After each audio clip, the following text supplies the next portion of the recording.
Acquired immune deficiency syndrome, or AIDS, started as an exclusively gay disease. This depression of the immune system can lead to a rare form of cancer, Kaposi sarcoma, which shows up as those purplish spots.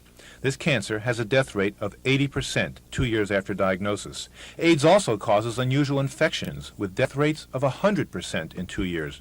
This is not a benign disease, nor is it limited to gays, as we are now finding out. So far, 75% of cases are homosexuals, but 14% are heterosexual drug addicts. 5% are non-drug using heterosexuals with no other risk factors. 5% are Haitian refugees, and 1% are hemophiliacs who presumably caught it from blood transfusions. Females who are partners of male drug addicts can get the disease, and also infants of female drug addicts. What do we know so far? AIDS appears to be a virus transmitted through blood, semen, saliva, and other body secretions. There is a blood test for the disease. A study of the gay population in New York came up with some horrifying figures. It has been done in New York, and they found that as many as 85% of otherwise healthy gay men showed evidence of imbalance in these tests of the immune system. We suspect from our experience here that we would find a similar finding. Given the incubation period of 2 years, there could be a major epidemic in the near future. Do you suspect that it's possible that this disease could be spreading from the gay population in San Francisco to non-gays in San Francisco and thence on to other cities? I suspect it is spreading, and I suspect it will continue to spread to other areas of the country.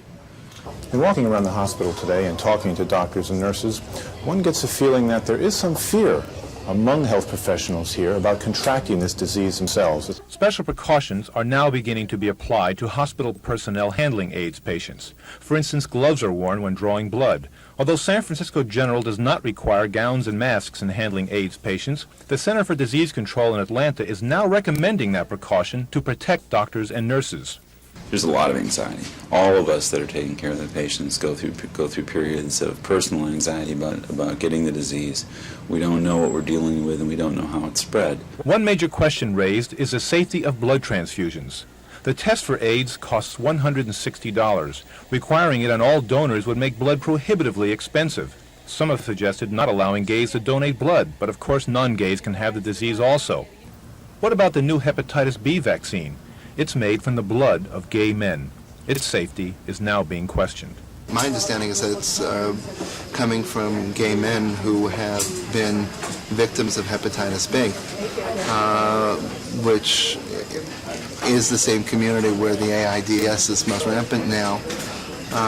Since we don't know just what the infectious particle is, I know there is some hesitancy now in the various departments, particularly among infectious disease here at the hospital, as to who should be receiving the vaccine.